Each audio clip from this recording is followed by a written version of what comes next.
Excel PU college ಗುರುವಾಯಿನಕೆರೆ, ಕರ್ನಾಟಕದ number 1 PU college. Admissions open now. Congress ಸರ್ಕಾರದಿಂದ ಬಿಡದಿ ಟೌನ್ಶಿಪ್ಗೆ ಅಧಿಸೂಚನೆ. ರಾಜ್ಯ ಸರ್ಕಾರದ ನಡೆಗೆ ಕಣ್ಣೀರು ಹಾಕ್ತಾ ಇದ್ದಾರೆ ಆ ಮಹಿಳೆಯರು.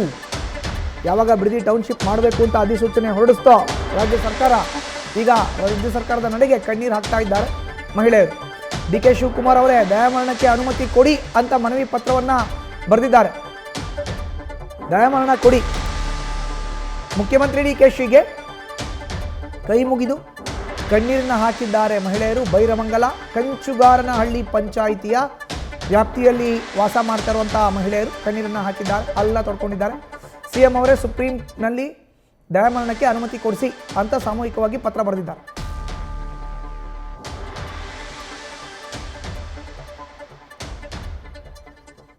ಮಾಧ್ಯಮದಲ್ಲಿ ಸ್ವಾತಿ ಅಂತ ಅವಳಿಗೆ ಒಂದ್ ಸ್ವಲ್ಪ ಹೇಳ್ಬೇಕಲ್ಲ, ಈ ಮಾಧ್ಯಮದಲ್ಲಿ ಬಂದು ಆ ಥರ ಮಾತಾಡ್ಬಿಡ್ದಲ್ಲ.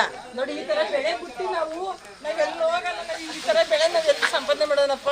ನಾವು ತಿಂಗಳಿಗೆ 15 ದಿವಸಕ್ಕೆ ಒಂದೊಂದು ಬೆಳೆ ಬೆಳೀತಾ ಇದ್ದೀವಿ. ನಾವು ಇಂಥ ಜಾಗ ಬಿಟ್ಟು ನಾವೆಲ್ಲ ಹೋಗೋಣ. ನನ್ನ ಮಗನಿಗೆ ವಿದ್ಯಾಭ್ಯಾಸ ಇಲ್ಲ, ಇದ್ರನ್ನೇ ನಂಬ್ಕೊಂಡು ಬದುಕ್ತಾ ಇದ್ದಾನೆ. ಈಗ ಮಾಧ್ಯಮದವಳನ್ನ ಇಲ್ಲೊಂದು ಸ್ವಲ್ಪ ಕರ್ಸಿದ್ರೆ ನಾವು ಇದ್ರನ್ನ ತೋರಿಸ್ತೀವಿ. ನೀರು ಸರಿ ಇಲ್ಲ, ಅವಳು ಕ್ಯಾನ್ಸರು ಅದು ಇದು ಅಂತ ಇವತ್ತು ಕುತ್ಕೊಂಡು ಹೇಳ್ತಾ ಇದ್ದಾಳಲ್ಲ ಸ. ಇಂಥದ್ದೊಂದು ಬೆಳೆ ಬೆಳೆಯೋಕ್ಕಾಯ್ತದ ಸ ಅವಳು. ನಾವು ರೇಷ್ಮೆ ಬೇಕು, ರೇಷ್ಮೆ ಬಟ್ಟೆ ಬೇಕು ಅವ್ರಿಗೆಲ್ಲ. ಈ ಥರ ಬೆಳೆ ರೈತರುಗಳು ಬೆಳೀತಾ ಇದ್ಮೇಲೆ ಅವ್ರು ಏನು ಮಾಡೋಕ್ಕಾಯ್ತದ ಸ? ನಮ್ಮ ಮಕ್ಳುಗಳು ಓದಿದ್ದಾರೆ, ಅವ್ರಿಗೆ ವಿದ್ಯಾಭ್ಯಾಸಕ್ಕೆ ತಕ್ಕಾಗಿ ಅವ್ರ ಕೆಲಸನೇ ಸಿಗ್ತಾ ಇಲ್ಲ. ಈಗ ಅಜ್ಜಿಕಲ್ಚರ್ ಅಲ್ಲದೆ ಅವ್ರಿಗೆ ಇನ್ನೊಂದು ಗೊತ್ತಿಲ್ಲ. ಇವಾಗ ಇದ್ರ ಮಾಡ್ಕೊಂಡು ಜೀವನ ಮಾಡ್ತಾವ್ರಲ್ಲ, ಇವಾಗ ಓದ ತಕ್ಕಾಗಿ ಎಲ್ಲರಿಗೂ ಡಿ.ಕೆ ಕೆಲಸ ಕೊಡ್ತಾ ಇದ್ದಾರ. ಇಲ್ಲ ಮಾಧ್ಯಮದಲ್ಲಿ ಕುತ್ಕೊಂಡು ಹೇಳ್ತಾಳಲ್ಲ ಅವಳು, ಈ ನೀರು ಸರಿ ಇಲ್ಲ, ನೀರು ಸರಿ. ಅವಳು ಬಂದಿದ್ದಾಳೆ ನಮ್ಮ ಭೂಮಿಗೆ, ಆ ಥರ ಹೇಳ್ತಾವಳಲ್ಲ ಅವಳು. ಏನು ನೀರು ಸರಿ ಇಲ್ಲ, ಅಲ್ಲಿ ಕ್ಯಾನ್ಸರ್ ಬಂದ್ಬಿಡ್ತದೆ, ಅದು ಹಂಗೈತೆ ಹಿಂಗೈತೆ, 80% ಒಪ್ಕೊಬಿಟ್ಟವಳೆ ಅಂತ ಹೇಳ್ತಾಳಲ್ಲ ಅವಳು. ಅದೇ ಬೈರ್ ಮಾಡಕ್ ನಾಳೆ ಬರೋಳ್ರಿ ಮಾಧ್ಯಮದವಳನ್ನ. ನಾವು ಒಯ್ತೀವಿ. ಎಷ್ಟು ಜನ 80% ಇದ್ರೆ ನಿಜವಾಗೂ ನಾವು ಇನ್ನು ಧರಣಿ ಮಾಡೋದೇ ಬಿಟ್ಬಿಟ್ಟು ನಾವು ಮನೇಲಿ ಇದ್ಬಿಡ್ತೀವಿ, ಬಿಟ್ಕೊಟ್ಬಿಡ್ತೀವಿ. ನೋಡ್ರಿ, ಇಂಥ ಚಿಂದಂತೆ ಬೆಳೆನ ನಾವು ಎಲ್ಲಿ ಬೆಳೆಯೋಕ್ಕಾಗುತ್ತೆ ನಾವು? ಇಂಥ ಭೂಮಿನ ಬರಳು ಭೂಮಿ ಅಂತ ಹೇಳ್ತಾರಲ್ಲ, ನೀರು ಸರಿ ಇಲ್ಲ ಅಂತಾರಲ್ಲ. ಈ ಥರ ರೇಷ್ಮೆನೆಯ ನಾವು ಸೊಪ್ಪು ಈ ಥರ ಬೆಳೆದೇ ಇದ್ರೆ 15 ದಿವಸಕ್ಕೊಂದು ನೀವೇ ನೋಡಿದ್ದೀರಲ್ಲ, ಅವ್ರಿಗೆ ತೋರಿಸ್ರಿ ಒಂದು ಸ್ವಲ್ಪ ಇದನ್ನ. ಅಲ್ಲ, ಬೇರೆ ಕಡೆಯವ್ರಿಗೆಲ್ಲ ಯಾರಿಗೂ ಕ್ಯಾನ್ಸರ್ ಎಲ್ಲ ಈ ಕಡೆಯವ್ರು ಮಾತ್ರ ಕ್ಯಾನ್ಸರ್ ಇರೋದು. ಹಾಸ್ಪಿಟ್ಲ್ಗಳಿಗೆ ಎಷ್ಟು ದುಡ್ಡು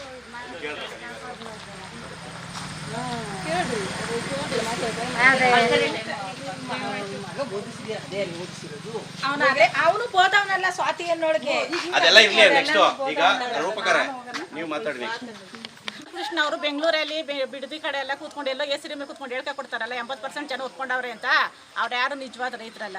ಎಲ್ಲ ಸ್ಕೂಲ್ಗಳು ಇಟ್ಕೊಂಡಿರೋರು, ಬಾರ್ ಅಂಡ್ ರೆಸ್ಟೋರೆಂಟ್ ಇಟ್ಕೊಂಡಿರೋರು, ಮತ್ತೆ ರೆಸಾರ್ಟ್ಗಳು ಮಡಿಕೊಂಡಿರೋರು. ಅವರು ನಮಗೆ ಒಪ್ಕೆ ಅಂತ ಹೇಳ್ತಾವ್ರೆ. ಆಯಪ್ಪ ನಿಜವಾದ ಇದ್ರು ಶಾಸಕ ಆಗಿದ್ರೆ ಬೈರ್ಮಂಗ್ಳೂರು ಸರ್ಕಲ್ ಬಂದು ರೈತರ ಸಮಸ್ಯೆ ಆಲಿಸಿ ಮಾತಾಡಿದ್ರೆ ಅವತ್ತು ನಾವು ಒಪ್ಕೋತಿದ್ದೋ ಆ ಮನುಷ್ಯನ. ಇವತ್ತು ದೇವೇಗೌಡರ ಕುಟುಂಬನ ಯಪ್ಪ ಟೀಕೆ ಮಾಡ್ತಾವನೆ. ಅವ್ರ ರಾಜಕೀಯ ನಮ್ಗದು ಬೇಡ. ಆದರೂ ಹೇಳಬೇಕು ಅಂದರೆ ದೇವೇಗೌಡರು ಏನು ಅಂತ ಇಡೀ ದೇಶಕ್ಕೆ ಗೊತ್ತು. ಆ ಯಪ್ಪ ನೀರಾವರಿ ಅಧಿಕಾರ ಅನ್ನಿಸ್ಕೊಂಡವ್ರೆ, ಮಣ್ಣಿನ ಮಗ ಅನ್ನಿಸ್ಕೊಂಡವ್ರೆ. ಸುಮ್ಮನೆ ಅವ್ರನ್ನ ಯಾರನ್ನೂ ಮಣ್ಣಿನ ಮಗ ಅಂತ ಅನ್ನಿಸ್ಕೊಳ್ಳಿಲ್ಲ. ಈ ಅಪ್ಪ ರಾಮನಗರ ಮಾಗಡಿ ಬಿಟ್ಟೋದ್ರೆ ಈ ಅಪ್ಪ ಪರಿಚಯ ಇವರೇ ಮಾಡ್ಕೋಬೇಕು. 2 ಕೋಟಿ 7 ಲಕ್ಷ ಅಲ್ಲ, ಅವ್ರು 10 ಕೋಟಿ ಕೊಟ್ಟರು ನಮಗೇನು ಆಸೆ ಇಲ್ಲ.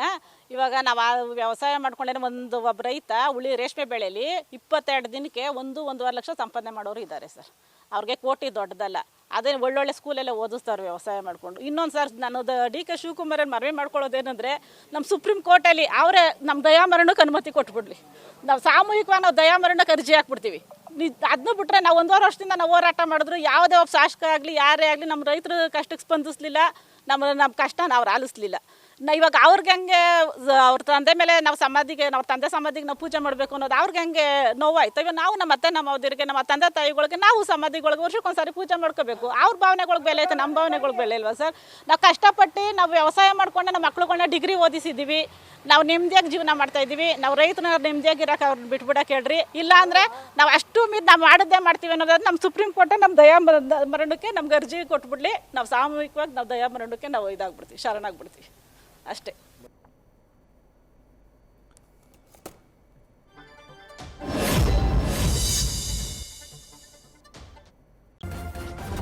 ನ್ಯೂಸ್ ಫಸ್ಟ್, ನಿರ್ಭೀತಿಯಿಂದ ನಿಮ್ಮ ಪರವಾಗಿ.